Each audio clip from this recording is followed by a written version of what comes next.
Hello everybody, and welcome to my quick depressurization guide for Shipbreaker. I'm Icon, and in this video I'm going to wrap up everything you need to know to depressurize ships safely.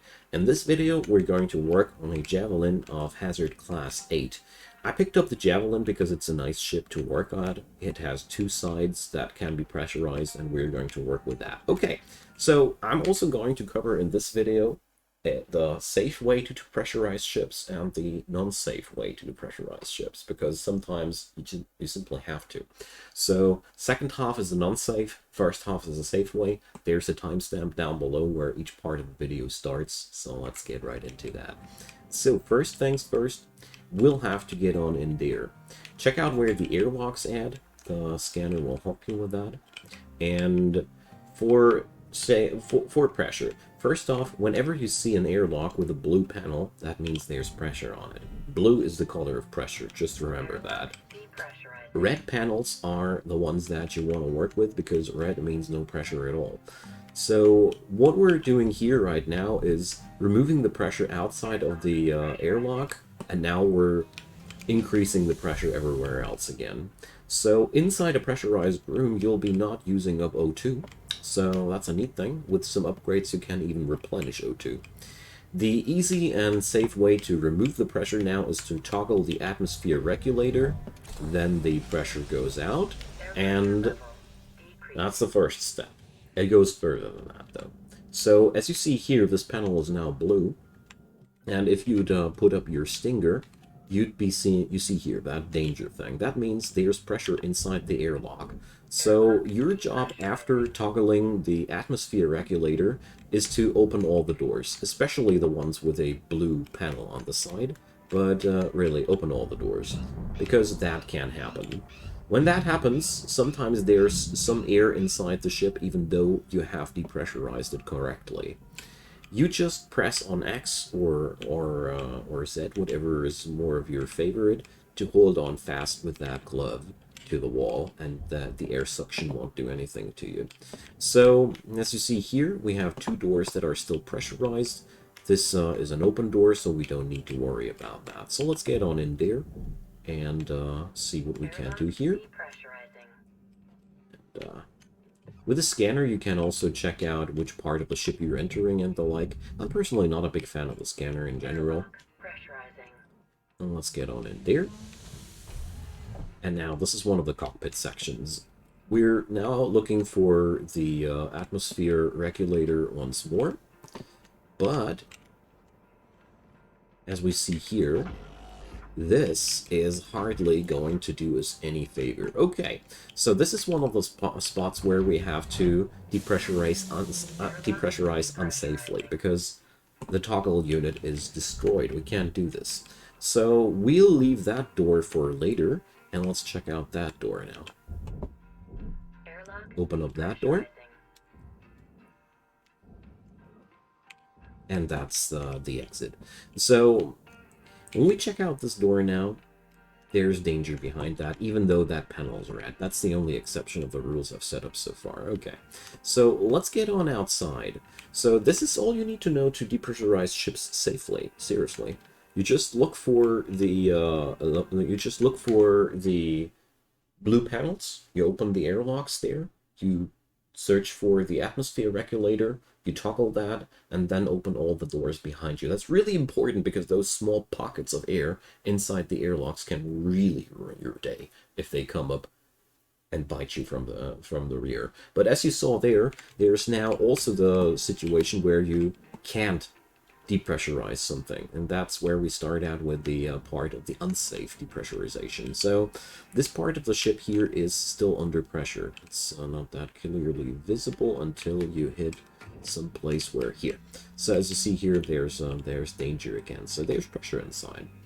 To solve out these issues, you have to depressurize at a safe spot. The safest spot to depressurize is always the one that has the least air inside and where there's nothing in the way to explode. So when you use your scanner to check out for the systems, so you see here coolant, fuel, radiation, and the like. So you should always try to depressurize at a spot where there's no fuel, no coolant, no radiation in the vicinity that can explode. Really important. And second off, try to do this from the outside. The danger from the inside is, in my opinion, higher, but sometimes you have to do from the inside too. So, for example, for this cockpit, let's aim for the weakest spot. That's the cockpit. So now we're lasering away that glass. Hold on fast to your brakes or use your hand to hold on fast there. You heard that explosion? That was the air violently going out this way. So what has happened? The air violently gone out of the cockpit into this direction and it shuffles away. So for decompressions, it's really cool to be on the vicinity of something like that. You can also just hold yourself fast while lasering. This way, the air draft won't shove you away. It's really important, but if you have strong brakes like I do here, you can also do this while staying still in the room, and that's pretty much all. We have now depressurized this thing, and we now have to check out, is the airlock open? If not, you'd have to repeat that at the airlock.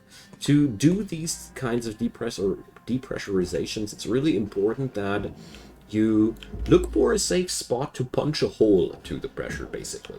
That's the entire idea of that. You're looking for a spot where the air can leak out, even destroy something, preferably only some panels or something like that, without leading to a catastrophic chain reaction that will blast you to smithereens.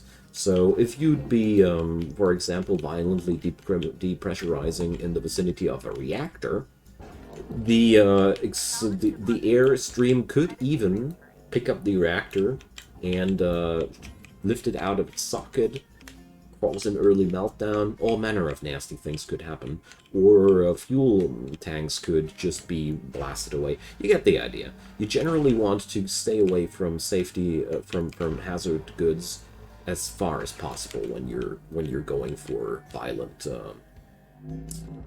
depressurizations, and also try to keep the pockets of air that you are decompressing as small as possible. So basically, if you have several airlocks in between, which allow you to decompress that thing in 2 or 3 steps rather than just one, use that. This will make the violence on the ship parts a lot lower, and you know, everything that shatters is just your loss at the end of the shift.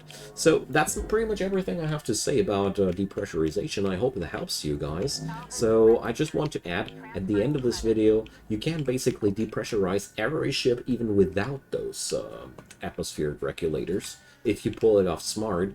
But of course, the regulators are always way to go.